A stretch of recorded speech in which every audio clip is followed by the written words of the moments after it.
Gold trusted gold buyers. మీరు తాకట్టు పెట్టిన బంగారాన్ని విడిపించి ఈ రోజు ఉన్న మార్కెట్ ధరకు కొనబడును.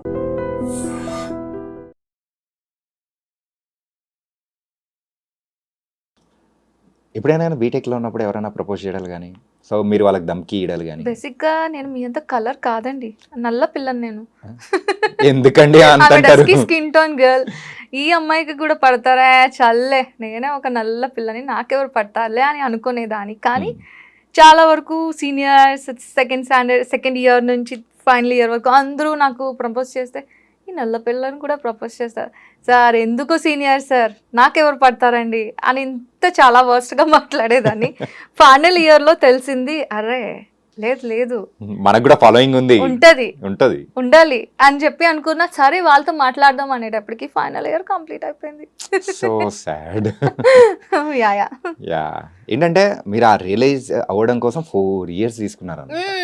కానీ ఎవ్రీ గర్ల్ ఈస్ డిఫరెంట్, కలర్తో సంబంధం ఉండని అది తర్వాతే తెలిసింది. యా ఇంత లేట్గా తెలుసుకుంటే ఎలా? ఇప్పుడు అమ్మాయిలకు కూడా చెప్పండి, కలర్ అనేది సంబంధం కాదు, every girl is beautiful girl అని. Okay, and so coming to your personal life. So personal life ఏంటి, మ్యారీడా లేకపోతే లేదా ఏంటి, వాట్స్? నిజం చెప్పాలి అంటే 21 ఏజ్కే నాకు పెళ్ళి అయిపోయింది. బాల్య వివాహం, అయ్యో. అప్పుడే బీటెక్ రిలీవ్ అయ్యాను. కానీ ఇలా వచ్చాను, సరే జాబ్ చేద్దాం ఎంజాయ్ చేద్దాం అనేటప్పటికి పెళ్ళి అయిపోయింది. ఓకే అని నేను యాక్సెప్టెడ్. ఎందుకంటే ఇప్పుడు కాకపోయినా విత్ ఇన్ ఫ్యూ ఇయర్స్లో నీకు ఖచ్చితంగా పెళ్ళి అవుతుంది కదా. నీకు ఇప్పుడు అయిందంటే దట్ ఈస్ యువర్ ఫేట్, దాన్ని యాక్సెప్ట్ చేయి, లైఫ్ చిల్ ఉంటుంది బాగుంటుంది అని యాక్సెప్ట్ చేశాను. సో అలా. So love or arranged? అటుపక్క నాకు బేసిక్గా తను మావి అవుతారు, రిలేటివ్. ఓకే. సో తనకి చాలా చెప్పలేనంత లవ్ ఉంది, నాకు ఏం తెలీదు అసలు. అంత చిన్నపిల్లకి ఏం తెలుస్తుందండి. ఓకే, సో ఇంతకు కిడ్స్ కానీ? Yeah, I have a hero, upcoming hero ఉన్నాడు. ఓకే, బాంధవ్. ఓ పేరు బాగుందండి. యా, యాక్చువల్లీ నేను కృష్ణ భగవాన్కి చాలా వీరాభిమాని. అంటే అందరూ ఏమంటారు, దేవుని ఇష్టపడితే పూజలు పునస్కారాలు చేస్తారు అనుకుంటారు. నో, నా పేరులోనే పూజ ఉంది అయ్యా, నేను ఎందుకు చేయాలి పూజ? ఇంకా పూజ అని పేరు పెట్టుకున్న వాళ్ళందరూ పూజలు చేయడం మానేస్తారు. ఇంకా మీరు ఇలా చెప్తే బేసిక్ గా అందరూ అంటే డివోషనలీ, అమ్మో తను పూజలు చేస్తారు. No, only I'm showing my love to Krishna. Okay, Radhe కృష్ణకి నా లవ్ షో చేస్తున్నా. ఎలా అంటే చూడు, కళ్ళతో చూసి నేను హ్యాపీ అవుతున్నా, అంతేగాని పూజలు పునస్కారాలు చేసినంత మాత్రాన లైఫ్ ఏమైనా చేంజ్ అవుతుందా? పక్కా హ్యాపీ మనకి కావాలి, పీస్ఫుల్ సోల్ కావాలి, పీస్ఫుల్ మైండ్ కావాలి అంటే నీకేం చేయాలనిపిస్తుందో అది చేసే. అందరూ అంటారు పూజలు చేయండి మంచి అవుతుంది. నో, నేను చెయ్య, లవ్ చేస్తా. ఏంటిది అంటే ఇంత వేదాంతం మాట్లాడడము, లేకపోతే సంథింగ్ కొంచెం అవుట్ ఆఫ్ ద బాక్స్ లో మాట్లాడడం ఎప్పుడు యాక్సిడెంట్ అయిన తర్వాత నుంచేనా, లేకపోతే before that also your like? Before also అస్సలు పూజలు పునస్కారాలు చెయ్యనండి. చేస్తారు, సరే దీపం పెట్టారు, ఏది నీలో ఏం చేంజ్ వచ్చింది చెప్పు? అదే నువ్వు వెళ్ళి హ్యాపీగా నీకు నచ్చినట్లు వెళ్ళి చూస్తూ ఉండు, లవ్ షో చేయి. లవ్ షో చేయడం అంటే ఏం చేస్తాం, మనకి ఏం చేయాలనిపిస్తుంది? మనుషులతో మాట్లాడాలనిపిస్తుందా, లేకపోతే ఏదైనా నీకు వాళ్ళకి నచ్చింది చేయాలనిపిస్తుందా? అలా చేస్తేనే కదా. ఆ టైంలో నువ్వు పూజలు చేసే ఆ టైంలో నీ పర్సన్ని ఎవరికి నువ్వు నీ లవ్ షో చేయాలనుకుంటున్నావు వాళ్ళ కోసం ఏదైనా చేసి చూపించు. ఓకే, నేను ఆ టైప్ మనిషిని. సో ఒక పర్సెప్షన్ అనేది కూడా చేంజ్ చేసేలా ఉన్నాయి మీ మాటలు. yes, and my dearest friend ఎవరు అంటే Buddha. Okay, yeah, and love అనేది నాకు బాగా కనిపించింది మాత్రం రాధాకృష్ణ ద్వారా. ఓకే, అండ్ నువ్వు ఏదైనా చేయాలి, నీకు టార్గెట్ ఉంది అంటే, ఆ ప్లేస్కి రీచ్ అవ్వాలి అంటే, నాకు ఒక్క స్పీచ్ మాత్రం అక్కడ వరకు తీసుకెళ్ళింది ఎవరు అంటే బుద్ధానే. తన ఒక మాటలు నాకు నువ్వేం చేయాలనుకుని చేసి చూపించినంత వరకు వదిలిపెట్టదు తన సపోర్ట్. బట్ నేను ఎందుకు ఇలా మాట్లాడుతాను అంటే, బిఫోర్ యాక్సిడెంట్ నేను ఎవరితో ఏం చెప్పేదాన్ని కాదండి. ఏదున్నా సరే లోపల హార్ట్లోనే ఉంచుకునేదాన్ని. ఎందుకు చెప్తే వాళ్ళ నుంచి ఏదో ఒకటి వస్తుంది, పాజిటివ్ వైబ్స్ అయితే ఉండదు. మనల్లే చేంజ్ అవ్వమని, మనకే ఇదవ్వమని చెప్తారు తప్ప వాళ్ళ నుంచి రెస్పాన్స్ అనేది ప్రాపర్ ఉండదు, మన మనసుకి నచ్చేటట్లు రెస్పాన్స్ ఉండదు అని చెప్పి నేను ఏది చెప్పేదాన్ని కాదు. ఎనీథింగ్ హార్ట్లోనే ఉంచేదాన్ని, అస్సలు బయట అవుట్ అయ్యేదాన్ని కాదు. ఆఫ్టర్ యాక్సిడెంట్ కంప్లీట్లీ ఎలా అవుట్ అయిపోయాను అంటే, నువ్వు ఉంటావో పోతావో తెలీదు మరుక్షణం.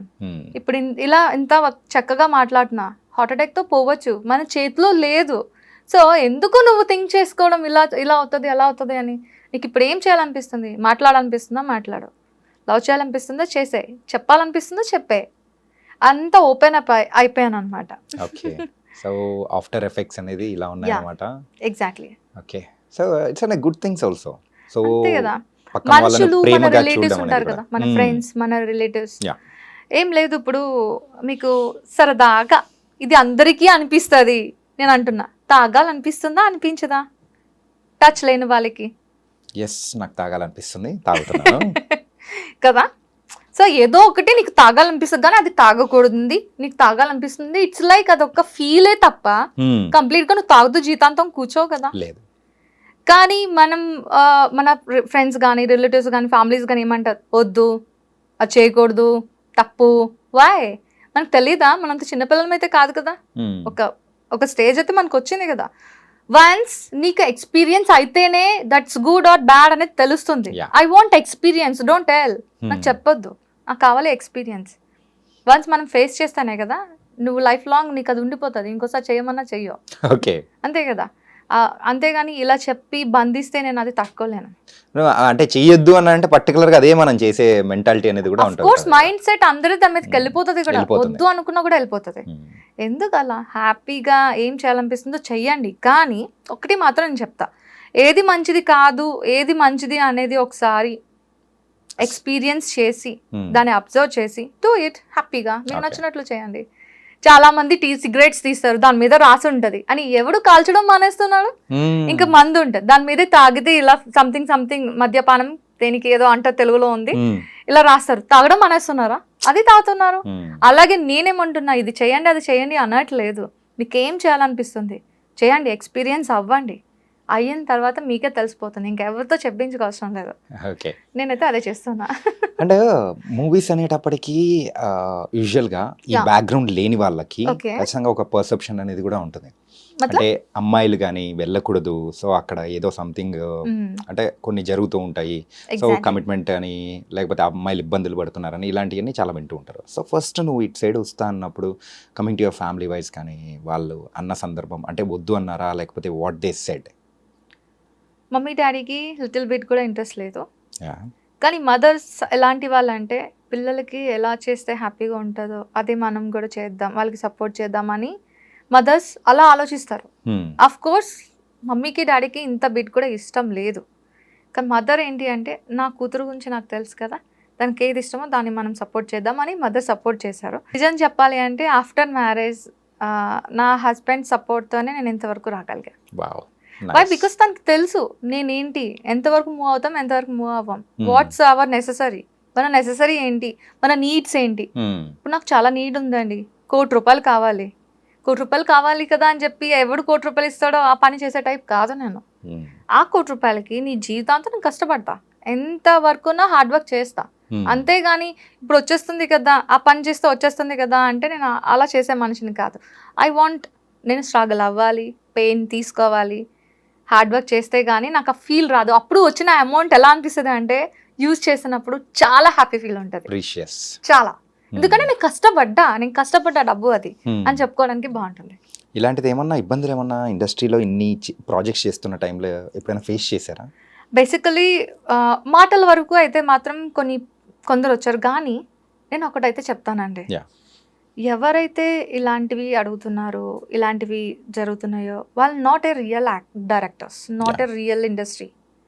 వాళ్ళు ఏంటి అంటే, ఇండస్ట్రీ ఒక పేరు పెట్టుకొని మిగతా వాళ్ళు చిన్న చిన్నవి ప్లేసెస్ పెట్టేసుకొని బతికేస్తున్నారు, ఆ పేరు పెట్టుకొని ఏం కావాలనుకుంటున్నారో చేసుకుంటున్నారే తప్ప రియల్ యాక్టర్స్ వాళ్ళకు ఒక ఇంట్రెస్ట్ ఉంటుంది. ఇప్పుడు మన ఎవరు సలార్ డైరెక్టర్ ప్రశాంత్ నీల్ సార్ ఉన్నారు. ఆయన ఏ స్టేజ్ నుంచి వచ్చారో మీకు తెలుసు కదా, ఆయన ఒక సిచ్యువేషన్ ఏంటి తెలుసు కదా. ఆయన ఒక మాట అన్నారండి, ఎవరైతే బాగా స్ట్రగుల్ అవుతూ ఉన్నారో వాళ్ళకి నా ప్రాజెక్ట్ వైజ్ చిన్న ప్లేస్మెంట్ అనేది ఇస్తాను. అది 2 minutes అవ్వచ్చు, 2 seconds అవ్వచ్చు. ఆ ప్లేస్మెంట్ అయితే నేను ఇవ్వగలను. ఆ తర్వాత వాళ్ళు గ్రో అప్ అయ్యేది వాళ్ళ చేతిలో ఉంటుంది, నాకు సంబంధం లేదు అని ఆయన అన్నారు. ఆయన అన్న మాట నిజం చేసుకున్నారు. Hmm. అంతే కదా అండి, Yeah. నాకు ఇచ్చారు అంతే 2 minutes of 2 seconds of place. Hmm. I'm using that, అది యూజ్ చేసిన తర్వాత లైఫ్ అనేది నేను ఇప్పుడు ఇలా ఉన్నాను అంటే దానికి కారణం ఆ ప్రాజెక్ట్. Yeah. సో ఆయనకి ఎలాగైతే ఉన్నాయో అలాగే ఉంటాయి కదా, Hmm. అవి నిలబెట్టుకోవాలి. కానీ ఆఫ్టర్ యాక్సిడెంట్ ఇన్ని సంవత్సరాల తర్వాత సో ఫస్ట్ ఇంటర్వ్యూ అనేది కూడా నాకు ఇవ్వడం అనేది కూడా it was very very happy and it was thank you so nice. Much, you also such a very nice guy. Yeah thank you ఇంకా not at completed. And as a అమ్మాయిగా so ఎప్పుడైనా ఇబ్బందిగా ఫేస్ చేసిన సందర్భాలు కానీ అట్లాంటివి ఏమన్నా ఉన్నాయా? నేను అమ్మాయిని కాదండి, నేను ఇప్పుడు అది మర్చిపోవాలా? నేను అబ్బాయిని కాదండి, ఆంటీని. ఓకే, ఆంటీ ఆంటీ అని మీరు అనుకుంటున్నారా? అంతే, పిలవండి ఆంటీ అని లేదా అమ్మమ్మ అని పిలవండి. వై? Because Hmm. చాలా మంది క్వశ్చన్స్ వేశారు. Hmm. ఆంటీ అంటే చాలా మంది ఇష్టపడరు. ఆంటీ ఏంటి బే అన్న మాటలు కూడా వచ్చేస్తాయి కొందరు నోటి నుంచి. ఆహా. అరే మీరు పిలవండి రా. విత్ ఇన్ ఫ్యూ ఇయర్స్ లో పక్కా నేను ఒక డాటర్ నుంచి Hmm. వైఫ్ కి ఎలా షిఫ్ట్ అయ్యాను, Hmm. వైఫ్ నుంచి మదర్ కి ఎలా షిఫ్ట్ అయ్యాను, ఆఫ్టర్ దట్ పక్కా ఆంటీ నుంచి అమ్మమ్మకి షిఫ్ట్ అవుతా. అవుతారు. సో ఎందుకు భయపడాలి? కాల్ మీ ఆంటీ, నేను హ్యాపీ, నాకే భయం లేదు. ఓకే. అంతే కదా. వాట్ నెక్స్ట్ అనేది మనకు తెలిసినప్పుడు దేనికి ఇది అవ్వాలి? ఇప్పుడు నువ్వు ఆంటీ అని పిలిచినంత మాత్రాన నేను ఆంటీని అవ్వచ్చు అవ్వకపోవచ్చు. వాట్ ఈస్ మై ఇంటెన్షన్ నాకు తెలుసు కదా. Hmm. అలా అన్నమాట, చాలా స్ట్రైట్ ఫార్వర్డ్ నేను. ఓకే. తెలుసు, అంటే మీ మాటల ద్వారానే అర్థమైపోతుంది, very straightforward. Yes, and it was very nice. And ఇలా స్ట్రైట్ ఫార్వర్డ్గా ఉన్నప్పుడు ఏదైనా కానీ అవకాశాలు అరే వచ్చినట్టే వచ్చి పక్కకి వెళ్ళిపోయిన సందర్భాలు ఏమైనా ఉన్నాయా? Yeah of course. ఇప్పుడు ఎవరైతే ఇండస్ట్రీ పేరు చెప్పుకొని బతుకుతున్న ఎదవలు ఉన్నారో, ఎదవలు ఉన్నాను అంటే చూడండి నేను ఎంత స్ట్రైట్ ఫార్వర్డ్ గా అన్నాను. అందరూ అలా ఉండరండి. ఇండస్ట్రీ అన్నాక ఒక్కటి మాత్రం నేను చెప్పగలను, అది టాలీవుడ్ అవ్వచ్చు, బాలీవుడ్ అవ్వచ్చు, ఏదైనా సరే ఒక మనిషికి సపోర్ట్ ఇచ్చేటట్లే ఇండస్ట్రీ ఉంది తప్ప పాడు చేసేయాలి, నాశనం చేసేటట్లు ఇండస్ట్రీ లేదు. కానీ ఇండస్ట్రీ పేని యూజ్ చేసుకొని కొందరు ప్లేసెస్మెంట్స్ ఉన్నారు కదా, వాళ్ళు నుంచి వచ్చే కాల్స్ ఎలాంటివి అంటే, మేడం గారు నేను చూసానండి ఈ క్యారెక్టర్కి మీరు సరిపోతారు, with commitment 25K, without commitment 15K, okay అని కాల్ వచ్చింది నాకు. నేను అన్నాను, ఇప్పుడు ఆ క్యారెక్టర్ చేయడానికి కమిట్మెంట్ ఇస్తేనే క్యారెక్టరా అండి? సరే మీరు ఉంచుకోండి, నాకొద్దు, నాకు money doesn't matter, not necessary.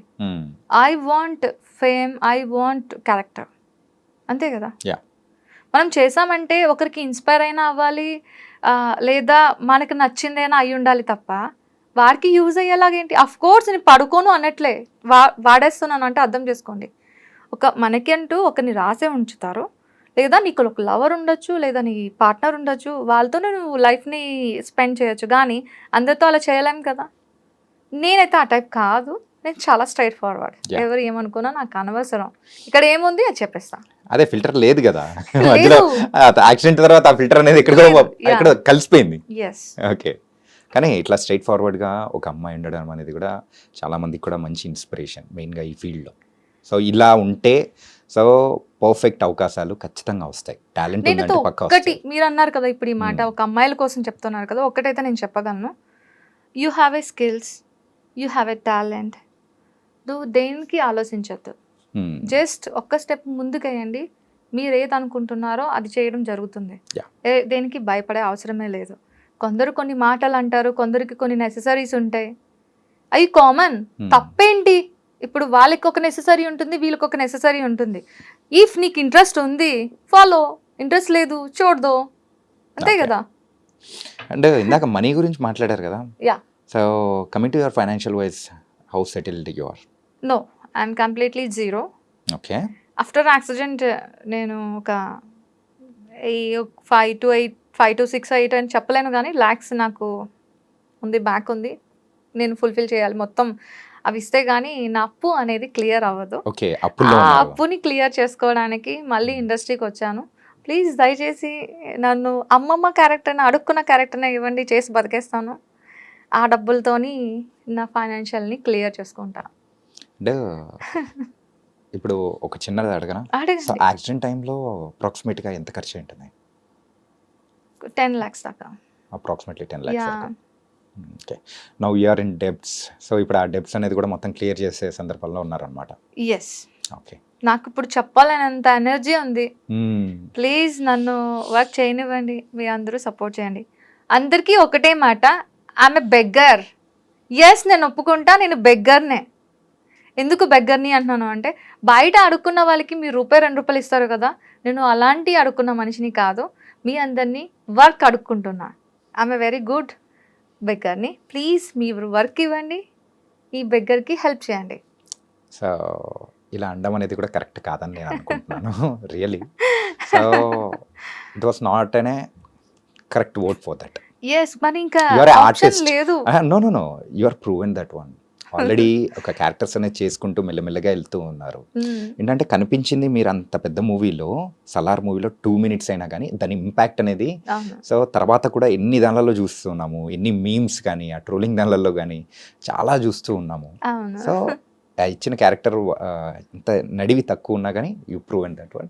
So అలా ఏం లేదు, మంచి మంచి క్యారెక్టర్స్ వస్తాయి. అండ్ యాక్సిడెంట్ అయిన తర్వాత again you are back to the industry కాబట్టి it was very nice. But please ఇంకోసారి sincere request from my side, ఆ వర్డ్ అనేది అస్సలు యూజ్ చేయకండి. Thank you. You're artist. ఈ సపోర్ట్ ఉంటే ఎవరి నోట్ల నుంచి వస్తాయి చెప్పండి. వస్తుందండి. నాకు ఆ సపోర్ట్ ఇంకా అంత లేదు, అది అందుతుందని డైరెక్ట్గా అడిగేస్తాను. బట్ మీరు ఇంత బోల్డ్గా, మీరైతే స్ట్రైట్ ఫార్వర్డ్గా ఖచ్చితంగా మీరు అంటే సిన్సియర్గా హానెస్ట్గా ట్రై చేస్తున్నారు కాబట్టి, సో దేవుడు కూడా ఖచ్చితంగా, అంటే మీరు దేవుడు అంటే నమ్మరు అంటున్నారు కాబట్టి మీ కృష్ణుడు ఖచ్చితంగా మీకు మంచి రూట్ అనేది చూపిస్తాడు. It was very nice Pooja. Thank you so much. And last question. Okay. So Pooja Vishweshwar. So Vishweshwar అనేది ఏంటి, డాడ్స్ నేమా లేకపోతే హస్బెండ్స్ నేమా ఏంటి? Basically dad's name is Rao. Pooja Rao అనేది నేను ఎందుకు పెట్టుకోలేకపోయాను అంటే, నేను ఏం అవుదాం అనుకుంటున్నా అనే దానికి వాళ్ళ నుంచి నాకు ఎలాంటి సపోర్ట్ రాలేదు. ఆఫ్టర్ మ్యారేజ్ నా హస్బెండ్ వల్ల నాకు నేనేం అనుకుంటున్నా, ఏం చేయాలనుకుంటున్నా అనేది చిన్న ఒక 10% సపోర్ట్ తన దగ్గర నుంచి దొరికింది. నాట్ 90%, 10% సపోర్ట్ దొరకడంతో నేను ఇప్పుడు ఇక్కడ ఉన్నాను. అంటే 100% ఇచ్చుంటే ఎక్కడుండేదానో తెలీదు. దానికి నేను విశ్వేశ్వర్గా కన్వర్ట్ అయ్యా. ఓకే. పూజా విశ్వేశ్వర్. నైస్. ఈ విశ్వాన్ని సృష్టించడానికి కాదు, శాసించడానికి వచ్చేసా. అమ్మ బాబోయ్, పెద్ద మాటే.